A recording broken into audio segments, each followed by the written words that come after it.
मुंबई शहराला सुरक्षितता प्रदान करणं. 2012 साली या मुंबई शहरात रजा अकादमीचा एक मोर्चा निघाला होता. आसाममध्ये कुठेतरी 4 मुसलमान मारले गेले होते आणि त्याचा निषेध करायला मुंबईच्या CST ला आझाद मैदानात हा मोर्चा आला आणि त्या मोर्चाने पुढे कसं स्वरूप धारण केलं तुम्ही पाहिलेलं आहे.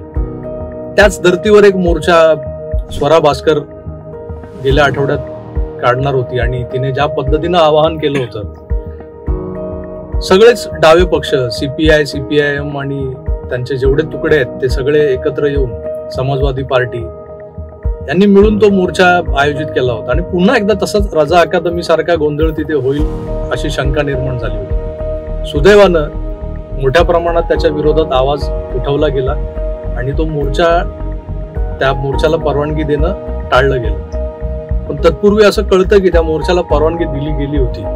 ज्यात सरकार, गृह मंत्रालय हे भारतीय जनता पक्षाच्या ताब्यात आहे.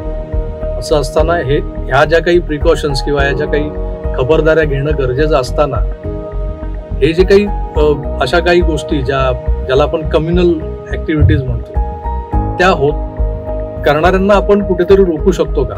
तर तुमचा या बाबतीत म्हणजे तुमच्या पार्टीच्या दृष्टिकोनाने विचार केला तर तुमची अशी काही धोरणं आहेत का की भविष्यात अशा गोष्टी होऊ नये? नक्कीच तो मोर्चा तर झाला नाहीच आणि कारण त्याला परवानगी दिली गेली नव्हती आणि अशा प्रकारचे डिवायझिव्ह कम्युनल पोलरायझिंग प्रयत्न हे तुकडे गँगकडनं म्हणा, अर्बन नॅक्सल्सकडनं म्हणा, हे वारंवार हे आधी झालेले आहेत, येणाऱ्या काळामध्येही होणार आहेत आणि त्यामुळे केंद्रामध्ये नरेंद्र मोदीजींचं सरकार आहे, राज्यामध्येही युतीचं सरकार, या ठिकाणी महायुतीचं सरकार आहे, आदरणीय देवेंद्रजी मुख्यमंत्री आहेत. परंतु मोठ्या प्रमाणावरती मुंबई शहरावरती मुंबई महानगरपालिकेचा एक इम्पॅक्ट असतो.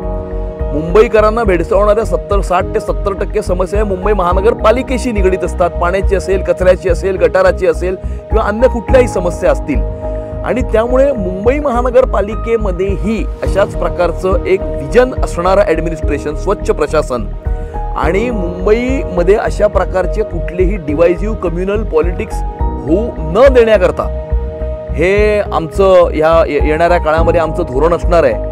कारण मला असं वाटतं की मुंबई एका ब्रिंकवरती उभी आहे आणि या ब्रिंकवरती उभी असताना मुंबई पॉझिटिव्ह डायरेक्शननी पुढे सुद्धा जाऊ शकते.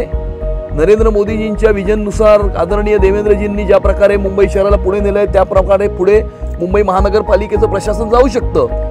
परंतु ते दुसऱ्या उलट्या दिशेने वाहू शकतं. कारण जर आपण जसं बघितलं की आतंकवादी ज्यांचा प्रचार करतात आणि ज्यांच्या रॅलीजमध्ये पाकिस्तानचे झेंडे नाचतात, अशा लोकांच्या हाती जर मुंबई महानगरपालिकेचं प्रशासन गेलं तर काय होईल?